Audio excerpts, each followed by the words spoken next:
Halo, selamat pagi dan salam sejahtera untuk kita semua. Pada kesempatan ini kita akan membahas satu materi muatan IPA, yaitu adaptasi tumbuhan terhadap lingkungannya.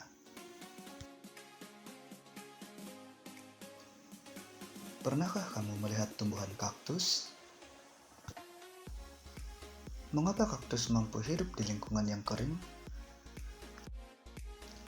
Kemampuan yang dimiliki tumbuhan kaktus inilah yang akan menjadi dasar materi kita hari ini, yaitu adaptasi tumbuhan terhadap lingkungannya. Apa itu adaptasi? Adaptasi adalah kemampuan atau kecenderungan makhluk hidup dalam menyesuaikan diri dengan lingkungannya untuk dapat tetap hidup dengan baik. Adaptasi dilakukan bertujuan agar tumbuhan tetap mampu bertahan hidup. Banyak sekali sifat dan bentuk tubuh yang membantu tumbuhan untuk meniadakan pengaruh keadaan yang tidak menguntungkan dan memperluas jangkauan kisaran tempat hidupnya. Seperti batang berduri, daun yang lebar, atau akar yang muncul di permukaan tanah. Hal ini bertujuan untuk membantu tumbuhan beradaptasi terhadap lingkungannya. Pada kesempatan ini ada 3 hal yang akan kita bahas. Yang pertama, adaptasi tumbuhan terhadap kondisi lingkungan. Yang kedua, penyesuaian tumbuhan untuk berkembang biak. Dan yang ketiga, cara tumbuhan melindungi diri. Adaptasi tumbuhan terhadap kondisi lingkungan. Adaptasi di lingkungan kering.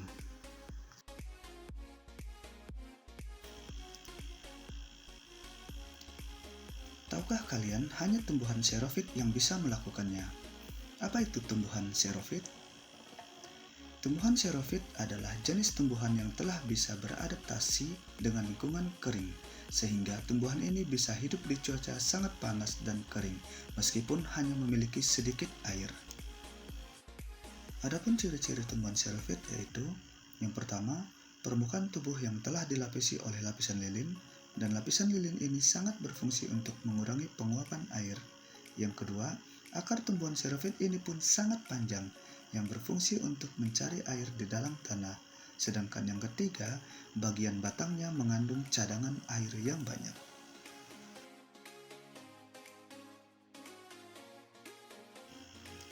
Berikut adalah beberapa contoh tumbuhan xerofit yang dapat kita temui dalam kehidupan sehari-hari.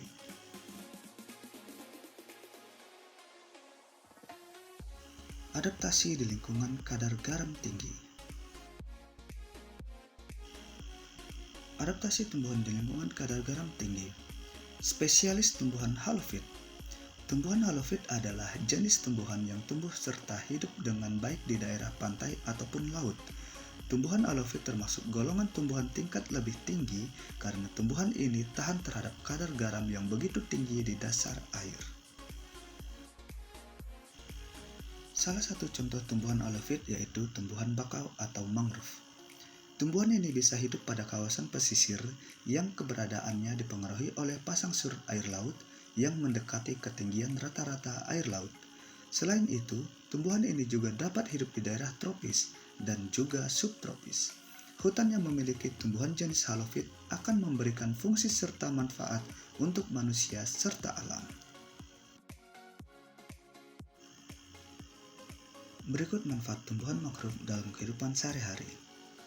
Manfaat dan fungsi hutan mangrove secara fisik antara lain: yang pertama, penahan abrasi pantai; yang kedua, penahan intrusi atau peresapan air laut ke daratan; yang ketiga, penahan badai dan angin yang bermuatan garam; yang keempat, menurunkan kandungan karbon dioksida di udara; dan yang kelima, penambat bahan-bahan pencemaran yaitu racun di perairan pantai.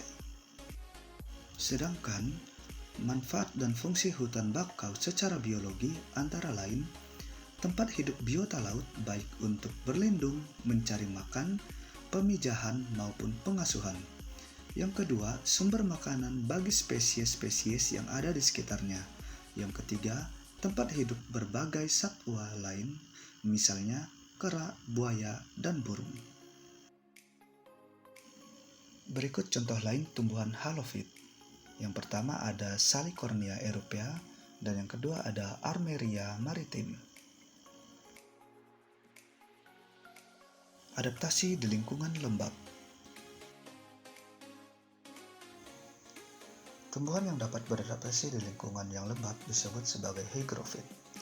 Tumbuhan ini memiliki proses penguapan yang cepat dikarenakan kondisi lingkungan yang lembab. Contoh tumbuhan hygrofit yaitu tumbuhan vaku dan begonia. Proses keluar masuknya air pada tumbuhan ini terjadi melalui stomata air atau hidatoda. Adapun ciri-ciri tumbuhan hygrofit yaitu memiliki bentuk daun yang tipis dan lebar. Yang kedua, permukaan daunnya memiliki atau mempunyai stomata yang banyak sehingga penguapan airnya dapat berlangsung dengan cepat. Adaptasi di lingkungan air. Tumbuhan yang dapat beradaptasi di lingkungan air disebut tumbuhan hidrofit.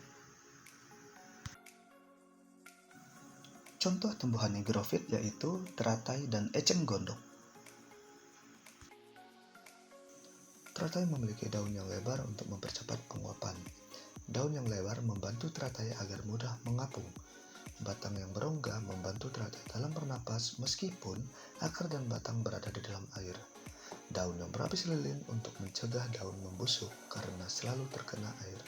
Sedangkan pada tumbuhan eceng gondok memiliki pangkal tangkai daun berongga yang berfungsi untuk membantu mengapung di permukaan air. Akar yang lebar untuk menjaga keseimbangan tumbuhan agar tidak terbalik. Adaptasi di lingkungan miskin nitrogen. Spesialis tumbuhan pemakan serangga. Tumbuhan yang mampu bertahan hidup di lingkungan yang miskin akan nitrogen mempunyai keunikan yaitu memakan serangga sebagai pengganti sumber nitrogen. Adapun tumbuhan pemakan serangga adalah kantong semar dan Venus flytrap. Penyesuaian tumbuhan untuk berkembang biak. Agar dapat mempertahankan keturunannya, tumbuhan beradaptasi untuk berkembang biak. Berikut beberapa jenis tumbuhan yang beradaptasi untuk berkembang biak. Pertama, Rafflesia. Bunga Rafflesia mengeluarkan bau yang menyengat untuk menarik perhatian serangga, bertujuan untuk membantu proses penyerbukan. Kedua, bunga mawar, melati, dan anggrek. Ketiga bunga ini memiliki mahkota dengan warna yang mencolok serta memiliki nektar untuk menarik perhatian serangga yang berperan dalam proses penyerbukan. Sedangkan yang ketiga yaitu bunga dandelion. Bunga ini memiliki cara unik dalam penyebaran benih. Benih tersebut mempunyai serabut halus yang berfungsi agar mudah terbawa terbang oleh angin. Jika benih jatuh di tempat yang sesuai, maka akan tumbuh menjadi tumbuhan baru. Cara tumbuhan melindungi diri. Perhatikan berikut ini beberapa cara tumbuhan melindungi diri agar terhindar dari pemangsanya.